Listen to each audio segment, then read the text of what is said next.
Hello and welcome to Elite Team Leadership. My name is James O'Connor and today I'm going to go through with you the 5 secrets to having a winning team culture. Now the first secret is knowing your reality. You've really got to know where you are right now before you can progress forward. So you've got to really ask yourself some key questions about you and your team on how you would describe yourself right now. What sort of words would you be using? And asking other people, what sort of words would they use, do you think, to describe you and your team? What's missing from your team? Why is this important to you? What are you tolerating right now? You really need to know your reality before you can go ahead and get to secret number 2, is knowing your outcome.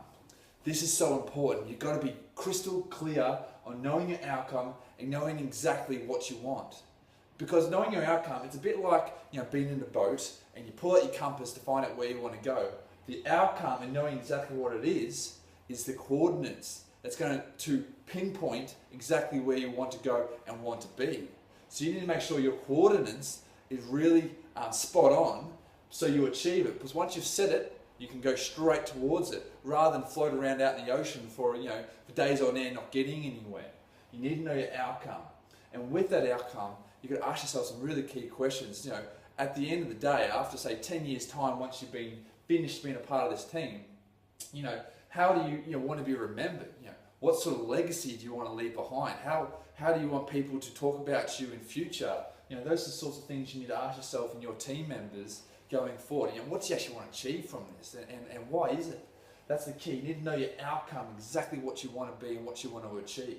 And from that, we're going to step number 3, which is opportunities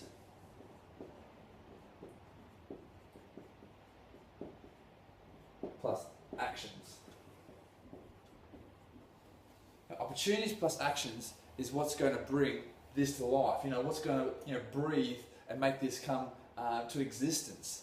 So you need to write down anything that's going to take you one step closer, 1 inch closer to achieving that outcome. And with your team members, you brainstorm and get as many as you can down and all the different tips and strategies you could use. And and then you ask yourself some key questions about, what would other people who have achieved this outcome, what have they done in the past? What sort of things did they do on a daily basis to achieve that and to achieve what you want to achieve? And if it's something no one else has done before, if you're doing something really new and cool, you could really ask yourself some key questions about, hey, in say 3 years' time or 1 year's time or whatever it is, once I've achieved this outcome, what sort of things would have I done? If I have already achieved it, what would have I done, and what kind of cool things can I put into this list here that's going to make this come to life? Now from that, it's the key thing. From that, you need to write down your 10 non-negotiables. Now these 10 non-negotiables is going to be the fabric, the things that each team member focuses on a daily basis and applies to themselves to live up to make this happen. These things make that outcome happen. So they need to make sure you as a team and as a team leader and a part of the team overall, you've got to make sure that these 10 non-negotiables are the best from this list of number 3, the best of the 10 best that make that happen. So from this, you need to ensure that they are in a line to make and produce this outcome, which is what you're here and why you exist, basically, is to get that. This is why your collective group of people are here together to achieve that. This is going to make that happen. They need to be clear and everyone needs to understand them.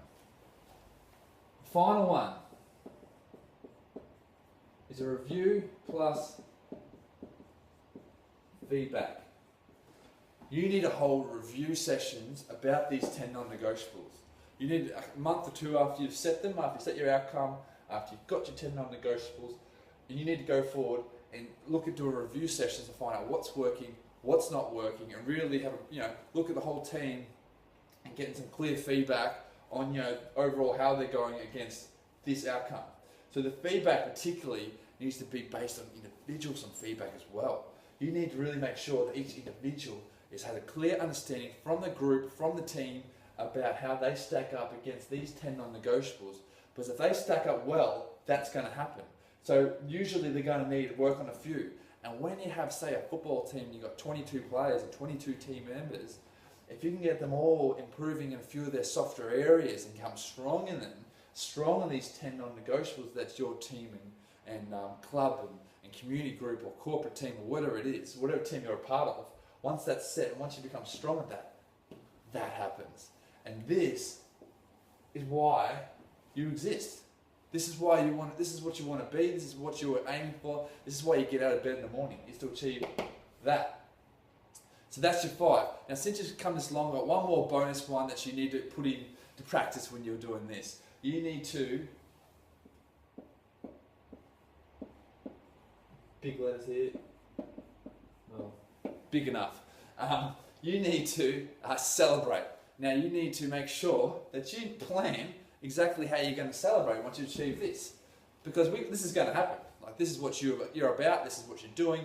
You need to make sure you have your celebrations planned on exactly what you're going to do. So you might go on a holiday or buy yourself some sort of gift, but you need to make sure you plan to celebrate. We're all quick to be harsh on ourselves when we don't achieve this, when we don't achieve the outcome, we don't win the race.